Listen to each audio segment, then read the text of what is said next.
hope you guys are having a great day. For those of you that don't know me, I make videos on here about my experiences with being diagnosed with high-functioning autism at a time when it was poorly understood, which was first diagnosed back in 1987 when I was 5, and at that time they called it pervasive developmental disorder because in order to be autistic at the time, you pretty much had to be nonverbal. But when Asperger's syndrome was introduced into diagnostics criteria in 1994, I was given that diagnosis. Today, it's just high-functioning autism. In this video, I want to talk about my experiences with social standards in society and what I feel like should be done. So the title of this video is Social Standards. Like many autistics, I faced a lot of social issues growing up, and it was really hard. But when I was growing up, people didn't understand autism.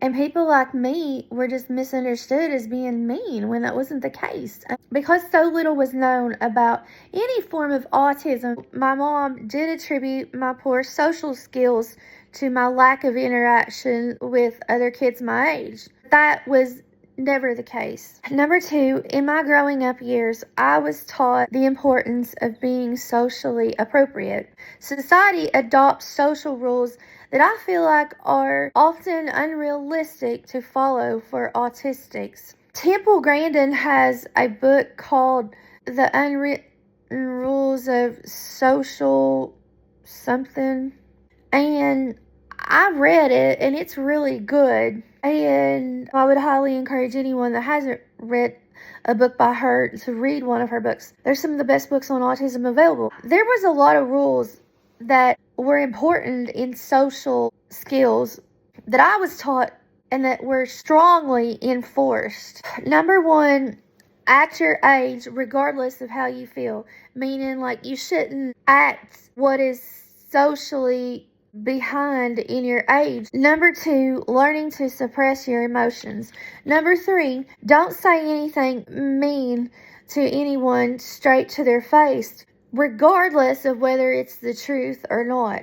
Number 4, adjust your behaviors to whatever social situation that you're in. For examples, like you need to sit still at all times during a class or a church service, and no getting up to go to the bathroom constantly, or when you feel like you're in a sensory overload, because getting up and moving around is considered to be rude. Number 2, another big one for me, which I've done a lot, is scratching underneath your clothes anywhere out in public if you have a mosquito bite or a rash. It's considered inappropriate no matter what the cause is. There are some situations where it's totally inappropriate to just act out. And meltdowns are also examples of this.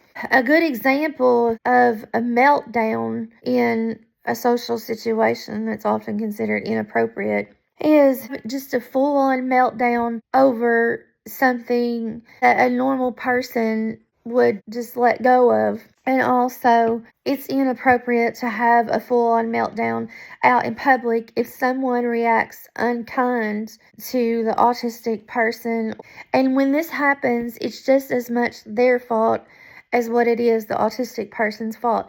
This has happened to me plenty of times. I feel like with society's changes and with technology becoming more available, there's going to be more things that are added to what's socially appropriate and what's not. And autistics are very good with technology and very in tune to it.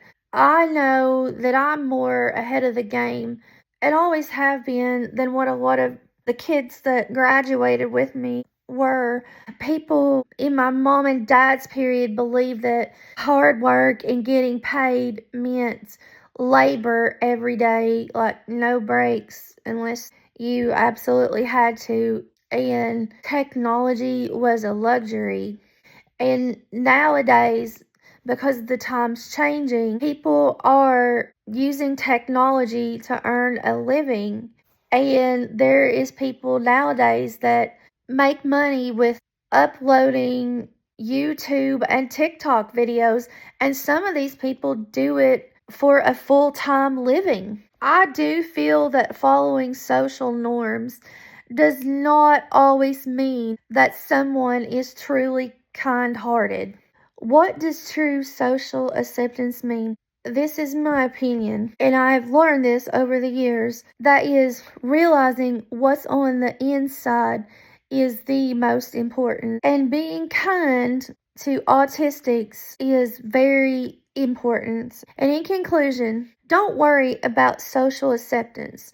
Just allow yourself or your ASD loved one to be real and authentic and stand up for what you believe in, because autistics are worthy, more so than we give them credit for. Alright guys, thank you so much for watching.